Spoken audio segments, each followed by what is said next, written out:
back. If you've just joined us, you're watching Channels Television celebrating 21 years of professional broadcasting. This is the news at 10, and here's a reminder of our major stories tonight. President Buhari swears an acting Chief Justice of Nigeria seeks his cooperation in tackling corruption and other challenges facing the nation. Former Chief Justice of Nigeria asked judiciary to stand firm and defend its independence in the face of pressure. Court grants former Aviation Minister Femi FaniKayode bail in the sum of 50 million naira, remands him in Kuje prison until bail conditions are met. And US President-elect Donald Trump meets with President Barack Obama to kickstart the transition process as protests trail Trump's victory.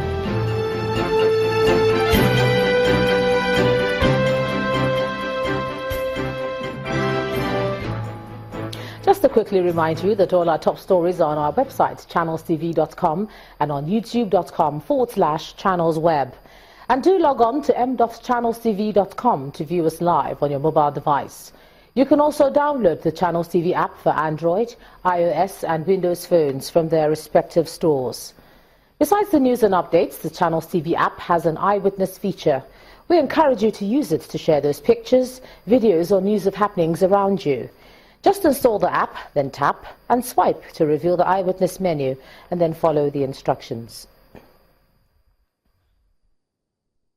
Now, here are some of those pictures that were sent into our portal. And let's begin with this one from Port Harcourt Road, that's the Stadium Road in Rivers State. Our eyewitness reporter wants the government to provide a good drainage system in this area. And here's one of a dump site on Douglas Road in Owerri, the Imo State capital. Our eyewitness reporter is asking concerned authorities to clear this site.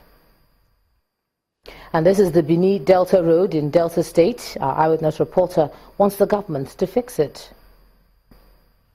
This picture is from Ogbomoso in Oyo State. Our eyewitness reporter wants the government to improve education infrastructure in the state. Finally, we end with this one from Oki Street on Lagos Island here in Lagos State. Our eyewitness reporter wants the government to help residents of the area solve flood problems. Thanks a lot for sending in all your pictures, and we ask you to keep those pictures coming in to us. A federal high court in Abuja today granted bail to the former aviation minister Femi FaniKayode in the sum of 50 million naira and one surety in like sum. The court says that the surety must be resident in Abuja and own landed property in the capital city. The former minister is also to submit his passport and other travel documents to the court.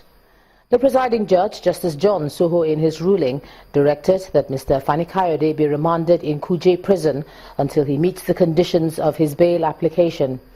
He has pleaded not guilty to the 5-count charge filed against him by the Economic and Financial Crimes Commission, and the charges border on money laundering.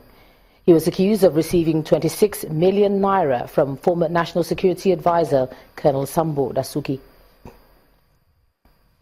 Staying with the judiciary, now a special panel of the Court of Appeal has granted the Ondo People's Democratic Party governorship aspirant Eyitayo Jegede leave to appeal a federal high court judgment substituting his name with that of Jimoh Ibrahim as the party's candidate in the November the 26th election. In a unanimous judgment delivered by Justice Ibrahim Salwa, the panel says Mr. Jegede has shown sufficient proof that the judgment of Justice Okonabang recognizing Mr. Ali Modu Sharif as the national chairman of the People's Democratic Party has grossly affected his rights. Meanwhile, the application filed by a factional chairman of the party, who is asking the new panel to disband itself, was dismissed on the ground of gross abuse of court process. The Court of Appeal saw through the skin of deceit and cynical manipulation of judicial process that the other side is engaged in. We have been granted leave now to appeal, and we have filed our processes. We're hopeful that sometime the appeal will be heard very shortly. First, to 9 respondents who are my clients, they have a constitutional right to appeal the ruling of the court, and we are going to obtain a copy of the ruling and exercise our constitutional right of appeal to the Supreme Court of Nigeria because the weighty issues of law were raised and they have not been resolved to our satisfaction. So we are going to give the Apex Court the opportunity to to have a look at the decision. The rulings are all interlocutory. Let's cross over to the Federal Capital Territory now. Here's Linda Akigbe. Linda. Hello, Ijoma. Now we begin with issues of politics, but staying with the forthcoming Ondo election, and the All Progressives Congress in Ondo State has promised to provide jobs through agriculture, entrepreneurship and industrialization if voted into power. The APC National Chairman, Chief John Oyegun, and the governorship candidate of the party, Mr. Rotimi Akeredolu, made this vow during the campaign flag-off today at the Democracy Park in Akure, the Ondo State capital. Mr. Akeredolu also promised to develop the rural areas as well as a road network to the farmlands. APC! Supporters of the All Progressives Congress thronged the Democracy Park in Akure, the Ondo State capital, at a rally to flag off the party's campaign ahead of the November 26 governorship poll in the state.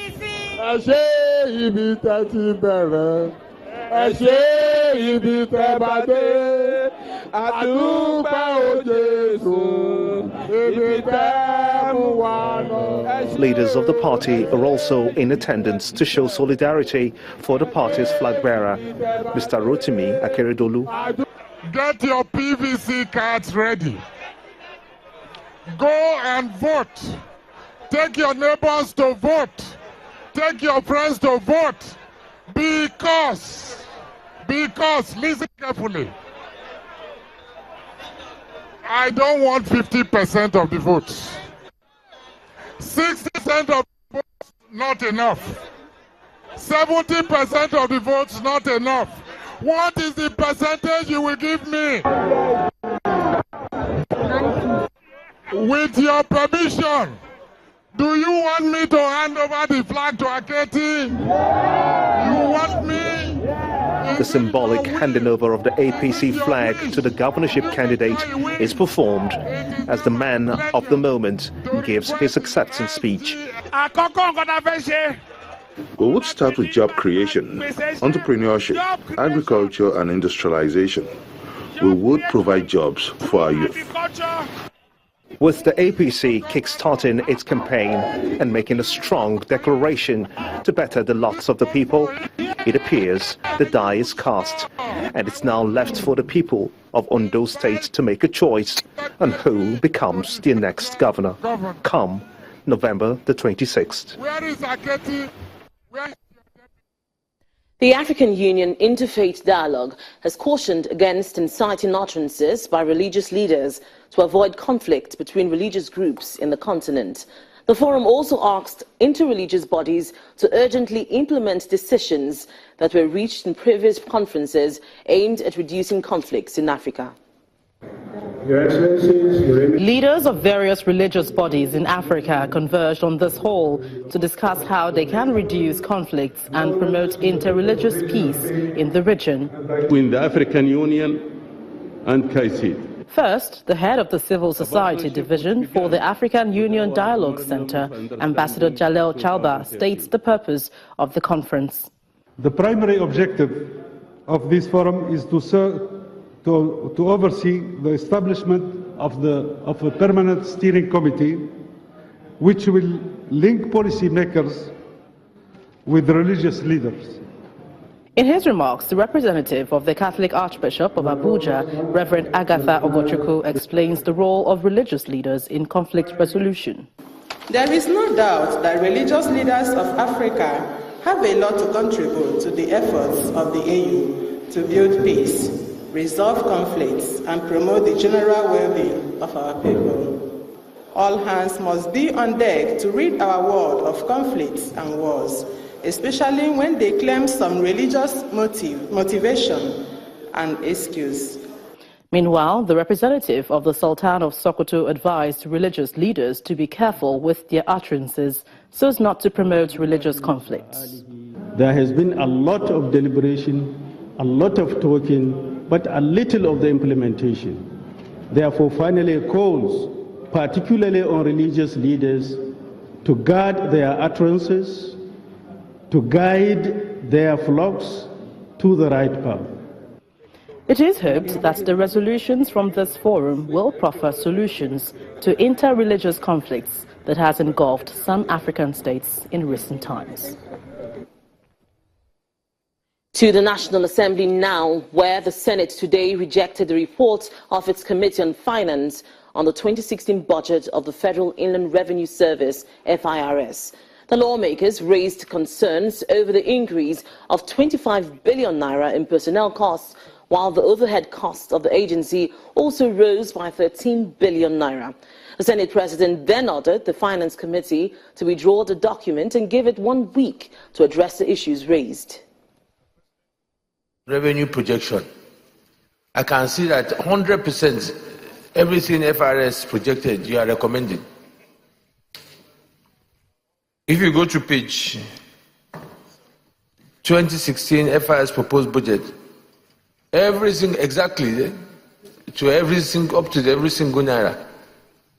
And surely by November now, we have the actuals to September. So we can at least be able to be more accurate on their, unless there was a typographical error or something. And I believe that as late as October, if the committee is still meeting, then definitely the committee should be able to give us more realistic figures, which will also help us in 2017 exercise. Secondly, also some of the queries raised by some of our colleagues that have spoken, particularly regards also the capital projects, that there must, again, there's some ambiguous items that in the past have always come out repetitiously, and this will give us an opportunity also for the committee to go back and review that. So I think in view of the general comments, I think if the view of the floor is that the report is sent back, I'll give the committee about 1 week to tidy up of this organization and bring back the report. I'll put the question. Those in favor that we do that say aye. Those against say nay. The ayes have it. Still ahead on the news at 10, Nigeria's food imports bill declines by 5.7% to 648 billion naira from 1.1 trillion. That's in business news. Join us again.